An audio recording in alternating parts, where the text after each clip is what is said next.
Captain Jake Morrison looked out at the stars from the bridge of his ship, the New Horizon.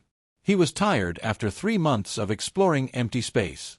His crew was ready to go home to Earth. They had found nothing but dead planets and cold rocks floating in the dark. Jake was a simple man from Texas. He had worked on farms before joining the Space Service. He liked fixing things with his hands and solving problems. Space was big and scary, but Jake was not afraid. His grandfather had taught him that fear was just another problem to solve. "Captain, we're getting close to the jump point," said Amy Carter from her seat at the engineering station. Amy was young and smart. She had grown up in Detroit when the city was rebuilding after the water wars. She knew how to make broken things work again. "Good," Jake said. "I want to get home. My wife is making her famous apple pie when we get back." The other crew members smiled. They all missed home too. Ben Walsh, the security officer, missed his dog. Lisa Brooks, the doctor, missed her garden.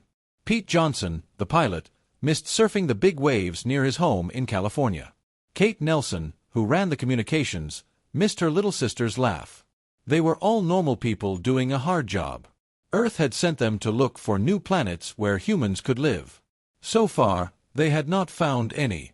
But that was okay. Sometimes you had to look in a lot of places before you found what you needed. The New Horizon was not a big ship. It had 6 people on it and enough food for 6 months. It was not a warship. It had no big guns or thick armor. It was made for exploring, not fighting. The people who built it thought space was peaceful. They were wrong. "Captain, I'm seeing something strange on the sensors," Amy said. Her voice was worried. 3 ships just appeared around us. Jake looked at the main screen. 3 large ships surrounded them. The ships were made of something that looked like crystal. They were beautiful but scary. Jake had never seen anything like them. "Are they friendly?" Jake asked. "I don't know," Kate said from her communication station. "They're not answering our calls." Suddenly, a voice filled the bridge. It sounded like music and wind chimes. But the words were clear and cold. "Human ship, you will surrender now. We are the Zephyrian Empire. You are in our space without permission. If you resist, we will destroy you." Jake looked at his crew. They all looked back at him. Ben's hand moved toward his sidearm, but Jake shook his head.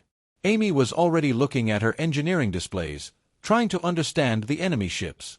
Lisa was calm, like she always was during emergencies. Pete had his hands on the flight controls.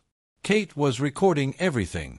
"This is Captain Jake Morrison of the Earthship New Horizon," Jake said into the microphone. "We are explorers. We mean no harm.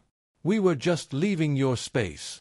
"It is too late for that," the musical voice replied. "You have seen our territory. You must come with us for processing." Jake knew what that meant. These aliens wanted to capture them. Maybe they would be prisoners. Maybe they would be slaves. Maybe they would be killed. Jake had read the reports from other human ships that had disappeared. Now he knew what had happened to them. "Amy, can we run?" Jake asked quietly. Amy shook her head. "They're jamming our engines.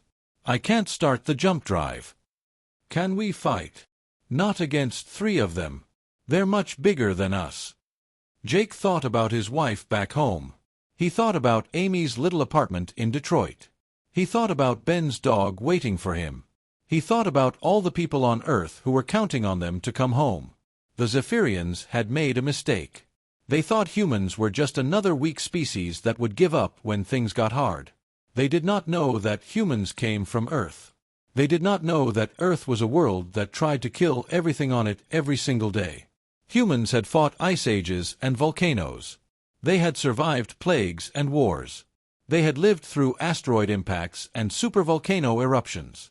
They had fought tigers and bears and sharks. They had climbed the highest mountains and crossed the deepest oceans. Most importantly, they had learned that when something bigger and stronger tried to hurt them, they had to be smarter and meaner. "Jake," Amy said quietly, "I have an idea. It's crazy. Tell me. We can't outrun them, and we can't outfight them. But maybe we can outsmart them." Jake smiled. Amy had that look in her eyes. It was the same look she had when she was 12 years old and figured out how to fix her family's water recycler with parts from a broken radio. The Zephyrians are using energy fields to hold us, Amy explained. But energy fields work both ways. If I can reverse the polarity and feed our reactor output back through their own systems. In English, Amy. I can turn their trap into a bomb. But we'll have to let them board us first. Ben looked up from his weapons station. Let them board us? That's suicide. No, Jake said, understanding Amy's plan. That's bait. The musical voice spoke again. Human ship, you have 30 seconds to surrender, or we will disable your ship and take you by force. Jake looked at his crew one more time. They were scared, but they were ready. They were humans. They did not give up. This is Captain Morrison, Jake said into the microphone. We surrender. But Jake was lying. Humans were very good at lying when they needed to be. The Zephyrian ships moved closer. Jake could see strange lights moving inside their crystal hulls. The aliens were getting ready to board the New Horizon. Amy, how long do you need? Jake asked. Give me 10 minutes after they board us. Ben, can you buy her 10 minutes? Ben Walsh had served in 3 wars on Earth. He had fought in jungles and deserts and frozen wastelands. He had learned that sometimes the best defense was making the other guy sorry he started the fight. Yeah, Captain. I can give her 10 minutes. Lisa was checking her medical supplies. She had bandages and surgical tools. But she was also thinking about the alien anatomy lessons she had studied. She knew where alien bodies were weak. Pete was studying the flight controls. He was thinking about hurricanes and how to fly through storms. The aliens thought they had trapped the New Horizon, but Pete knew how to make a ship dance. Kate was still recording everything. Someday, people on Earth would want to know what happened here. If the crew did not make it home, at least their story would. The trap was set. But the Zephyrians did not know who they were really trapping. The Zephyrians thought they knew everything about capturing other species. They had done it hundreds of times before. Most aliens would panic when they saw the boarding pods attached to their ship. They would hide in corners and beg for mercy. But the Zephyrians had never met humans before. Ben Walsh stood in the main corridor of the New Horizon, waiting. He was not hiding. He was not panicking. He was hunting. Ben had grown up in the mountains of Montana. His father had taught him how to track deer through snow. His grandfather had taught him how to fight bears with nothing but a knife. The army had taught him how to kill people who wanted to kill him first. The corridor was dark. Ben had turned off most of the lights. He knew every inch of his ship. The aliens did not. The boarding pod made a loud noise as it cut through the hull. Ben heard the hiss of alien atmosphere mixing with human air. He heard footsteps that did not sound right. The Zephyrians had too many legs. 3 aliens stepped through the hole in the wall. They were tall and thin, with skin that looked like glass. They had 4 arms and strange weapons that glowed blue. Their eyes were big and dark. They moved like they had never been afraid of anything in their lives. That was their first mistake. Human, show yourself, one alien said in that musical voice. We know you are here. Surrender and you will not be harmed. Ben smiled in the darkness. He had heard that same lie from human enemies. It never turned out to be true. The first alien moved past Ben's hiding spot. Ben stepped out behind it and grabbed its neck. Humans had strong hands from millions of years of climbing and fighting. The alien's neck was not as strong as it looked. The alien made a surprised noise and dropped its weapon. The other 2 aliens turned around, but Ben was already moving. He had learned in the army that when you fight something bigger than you never stop moving. Ben rolled behind a support beam as blue energy beams hit the wall where he had been standing. The aliens were fast, but they fought like they were used to winning easily. They did not expect their prey to fight back. Ben had brought his sidearm, but he did not use it yet. Guns made noise, and noise would bring more aliens. Instead, he used the knife his grandfather had given him. It was old steel, sharp and quiet. The second alien came around the beam, looking for him.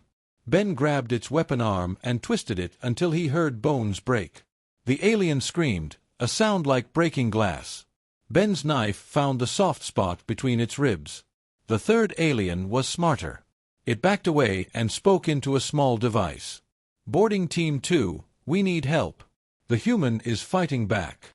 Ben heard more footsteps coming from the boarding pod. But he also heard something else. Amy was working in the engine room. He could hear the humming of the reactor getting louder. She was almost ready. In the medical bay, Dr. Lisa Brooks was having her own meeting with aliens. 4 Zephyrians had broken into the medical section, looking for humans to capture. They expected to find someone hiding under a bed or in a closet. Instead, they found Lisa standing calmly next to her operating table. Lisa was a small woman with gentle hands. She had become a doctor because she wanted to help people. But she had also grown up in Chicago during the gang wars. She knew that sometimes helping people meant hurting the people who wanted to harm them. "Human doctor," the lead alien said, "you will come with us. Do not resist." "I'm sorry," Lisa said politely, "but I can't do that. I have patients to take care of." She did not mention that her patients were the crew of the New Horizon, and the best way to take care of them was to stop these aliens. Lisa had spent years studying alien biology. She knew exactly where each species kept their major organs. She knew which chemicals would make them sleep and which ones would make them stop breathing. She knew how to cut them so they would heal and how to cut them so they would not. The aliens moved toward her, confident that one small human woman could not hurt them. That was their second mistake. Lisa picked up a surgical laser from the table. It was meant for delicate operations, but in her hands, it became something else. The beam cut through the first alien's weapon before it could fire. The second beam cut through the alien's hand. The other aliens raised their weapons, but Lisa was already moving. She had thrown a container of medical gas into the air. When it broke, the room filled with anesthetic vapor. It was harmless to humans but made aliens sleepy and confused. Lisa moved through the gas cloud like a ghost. She had memorized the location of every tool and supply in her medical bay. The aliens stumbled around, half asleep and blind. One by one, Lisa put them to sleep permanently. She used her medical knowledge to make it quick and quiet. She did not enjoy killing, but she was very good at it. On the bridge, Captain Jake Morrison was talking to the Zephyrian commander. "Your people are taking a long time," Jake said calmly. "Is there a problem?" The alien's musical voice sounded worried. "Our boarding teams have encountered difficulties." "What kind of difficulties?" "Your crew is resistant." Jake laughed. It was not a nice laugh. It was the laugh of a predator who had just realized his prey was actually another predator. "Commander, let me tell you something about humans," Jake said. "We come from a planet that tried to kill us every day for millions of years. We survived ice ages and meteor strikes. We fought dinosaurs and saber-toothed tigers. We turned wolves into dogs and wild grass into food." The alien was quiet. "We didn't become the dominant species on our planet by being nice," Jake continued. "We became dominant by being meaner and smarter than everything that wanted to eat us." "Impossible," the alien said. "You are a primitive species. You have no energy weapons, no quantum shields, no faster-than-light communication." "That's true," Jake agreed. "But we have something you don't have." "What?" "We have nothing left to lose. And that makes us very dangerous." Amy's voice came over the ship's communication system. "Captain, I'm ready. All crew members should hold on to something solid." Jake smiled at the communication screen. "Commander, you made one big mistake today." "What mistake?" "You tried to trap a human." The New Horizons lights flickered. The reactor hummed louder. Amy had done something impossible with the alien technology. She had turned their trap into a weapon. Outside the ship, the Zephyrian vessels began to shake as their own energy fields turned against them. The Deathworlders were about to show the galaxy why Earth had failed to kill them. Amy Carter had always been good with machines. When she was 8 years old, she had fixed her family's broken heater using parts from 3 different appliances. When she was 15, she had built a water purifier from scrap metal and old electronics. Now, at 28, she was about to do something that would change how the galaxy thought about humans. In the engine room of the New Horizon, Amy worked with tools and equipment that were not designed to do what she was making them do. The Zephyrian ships used quantum field generators to create their shields.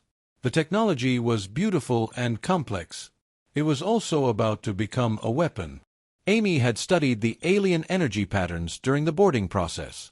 She understood how their shields worked. They created a bubble of twisted space around each ship. Nothing could get in or out. It was perfect protection. But Amy knew something the aliens did not know. Every shield had to have a weak point somewhere, or the people inside would be trapped forever. The aliens had built a small gap in their shields so they could communicate with each other. Amy was going to turn that gap into a door. And she was going to kick it open. "Pete, I need you to do something crazy," Amy called to the pilot. Pete Johnson was at the flight controls, keeping the New Horizon steady while the alien ships held them in place. Pete had learned to fly in Earth's atmosphere, where wind and weather could kill you in seconds. Space flying was much easier than flying through a hurricane. "How crazy?" Pete asked. "I need you to overload our engines and point all the energy at their command ship." "Amy, that will destroy our ship too." "Not if you're fast enough. I'm going to create a feedback loop in their shield system. When it collapses, you'll have about 3 seconds to get us out of here." 3 seconds. Maybe 4 if we're lucky. Pete had surfed 60-foot waves off the coast of Hawaii. He had learned that sometimes you had to risk everything to survive. 3 seconds was plenty of time. "Do it," Captain Morrison said from the bridge. He trusted his crew completely. Amy connected the ship's reactor to the communication array. She bypassed every safety system her grandfather had taught her never to bypass. She pushed the reactor past its red line into territory marked with warnings and danger signs. The New Horizon began to shake. Lights flickered. The air started to smell like burning metal. "Whatever you're going to do it now," Ben called from the corridor. He had finished with the boarding party, but more aliens were trying to cut through the hull. Amy took a deep breath and activated her improvised weapon. The communication array sent a pulse of energy toward the alien command ship. But this was not a normal communication signal. This was concentrated chaos, wrapped in mathematics that hurt to think about. The pulse hit the gap in the command ship's shields and spread through their entire defense network. The aliens had connected all their ships together for better coordination. Now that connection became their weakness. Amy watched her instruments as the alien shields began to fail. The quantum fields that protected the Zephyrian ships started to collapse in cascade failures. Energy that was supposed to keep dangers out was now trapped inside with nowhere to go. "Now, Pete!" Amy yelled.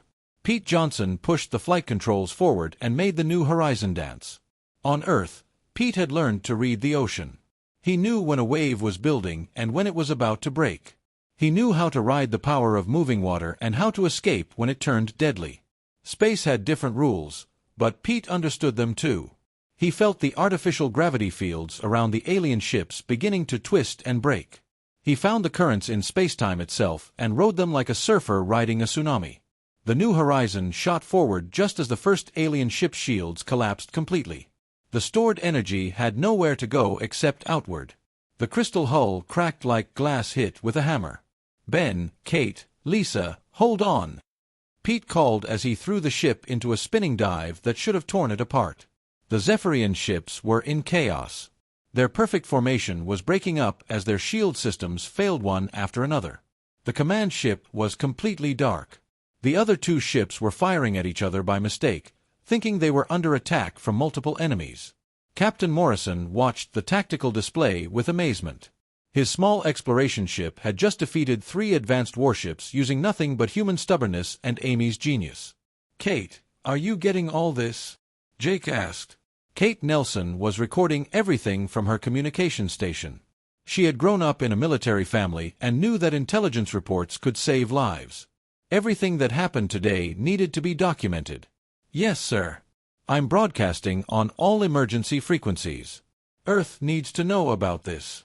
"Good. Amy, can you get us out of here?" "Jump drive is online," Amy replied. "But Captain, we should send them a message first." "What kind of message?" Amy had been thinking about this moment since the aliens had demanded their surrender. She had been thinking about all the human ships that had disappeared in space. She had been thinking about Earth, alone and undefended against enemies they did not even know existed. We should tell them who they just tried to mess with. Jake understood. This was not just about escaping. This was about making sure the aliens knew they had made a mistake. Kate, open a channel to all Zephyrian ships. All frequencies. Channel open, Captain.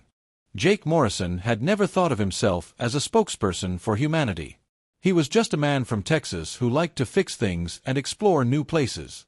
But sometimes history chose ordinary people to say important things.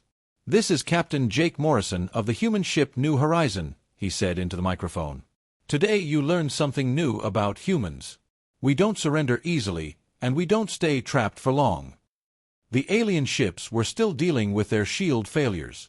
Jake could see aliens in environmental suits trying to repair the damage Amy had caused. "You thought we were weak because we don't have your advanced technology," Jake continued. "But you forgot something important. We humans got to the stars the hard way. We climbed up from a world that tried to kill us every single day." Pete was maneuvering the ship toward the jump point. They would be in hyperspace soon, but Jake wanted to finish his message. "We survived ice ages and asteroid impacts. We turned predators into pets and enemies into friends. We learned to cooperate when we needed to, and fight when we had to. Most importantly, we learned that there's always a way to win if you're smart enough and determined enough to find it." The jump drive hummed to life. In a few seconds, they would be gone, racing back to Earth with news that would change everything. "Tell your empire that humans are not easy prey," Jake said. "Tell them that we learn fast and we remember everything. Tell them that if they want to be our enemies, they better be ready for a fight they can't win." The New Horizon disappeared into hyperspace, leaving the damaged Zephyrian ships alone with a very important lesson. Humans were not like other species. They were something new and dangerous. They were Deathworlders. 6 months after the New Horizon incident, the Zephyrian Empire was no longer the same confident force that had ruled the galaxy for 300 years. The crystal towers of their capital world hummed with worried conversations. Military commanders studied tactical reports that made no sense. Scientists examined wreckage that should not have existed. Dr. Kethvar was the Empire's leading expert on alien species. He had studied the biology and behavior of over 200 different races. He had written the textbooks that taught Zephyrian officers how to predict what other species would do in combat. None of his books had prepared him for humans. The recording from the New Horizon played on his office screen for the 100th time.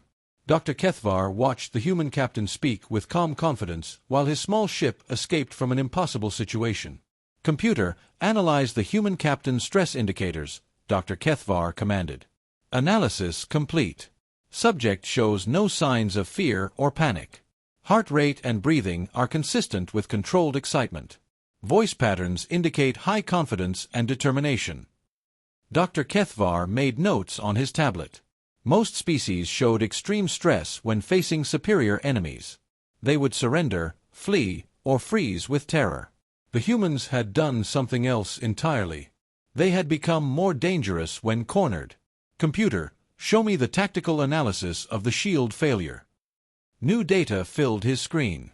The human engineer had somehow turned the Empire's most advanced defensive technology into a weapon. The mathematical elegance of the solution was beautiful and terrifying. How did they learn our shield frequencies so quickly? Dr. Kethvar wondered aloud. Unknown. Human learning speed appears to exceed normal parameters. Dr. Kethvar had requested samples of human biology from the boarding teams that had survived. The medical data painted a picture of a species that should not have been able to defeat trained Zephyrian soldiers. Humans were physically weaker than most spacefaring species. Their reaction times were average. Their sensory abilities were limited. They had no natural armor, no toxic secretions, no specialized combat adaptations. But they had something else. Something the Empire's scientists were calling adaptive aggression syndrome. When threatened, humans did not just fight back. They learned from every attack and became stronger. The reports from other encounters were even more disturbing. 3 more Zephyrian patrols had engaged human ships in the past month. All 3 patrols had been defeated or badly damaged. The humans were learning faster with each battle. Fleet Admiral Zekthul studied the star charts in his war room. Red markers showed where human ships had been detected. The pattern was clear and frightening. The humans were not exploring randomly. They were mapping Zephyrian territory with military precision. "Admiral, we have another report from the frontier," his aide announced. "Show me." The holographic display showed the wreckage of a Zephyrian station at the edge of their territory. The humans had attacked with 5 small ships. They should have been destroyed by the station's defense systems. Instead, the station was gone and the human ships had escaped without significant damage. "How?" Admiral Zekthul asked. "The humans used our own defense satellites against us, sir. They somehow reprogrammed them to fire on the station instead of the attacking ships." Admiral Zekthul had commanded fleets for 60 years. He had fought the Kree Confederacy and the Silicon Collective. He had never seen enemies who could turn defensive systems into weapons so quickly. "Sir, there's something else." The humans sent a message after the attack. "Play it." A human voice filled the war room. It was calm and professional, like a teacher explaining a simple lesson. "This is Commander Rick Barnes of the Earth Defense Force. Your station was destroying merchant ships from neutral systems. We have removed this threat to galactic peace. If you continue attacking civilian vessels, we will remove more of your stations." The message ended with coordinates. When Admiral Zekthul checked them, he found they were the locations of 12 other Zephyrian military outposts. The humans knew where his bases were. They were telling him they could destroy them whenever they wanted. On Earth, General Susan Hayes read the latest intelligence reports from the frontier. The Zephyrian Empire was retreating from their outer territories. Human exploration ships were finding abandoned stations and empty patrol routes. "General, the Zephyrians are requesting a diplomatic meeting," her aide reported. "After 6 months of fighting?" "Yes, ma'am. They want to discuss mutual cooperation and peaceful coexistence." General Hayes smiled. She had served in the Earth Defense Force for 30 years. She had fought in the water wars and the resource conflicts. She knew what it meant when an enemy suddenly wanted to talk instead of fight. It meant they were losing. The meeting was held on a neutral station at the edge of known space. The Zephyrian delegation arrived in a massive crystal ship surrounded by escort vessels. The human delegation arrived in a single small transport.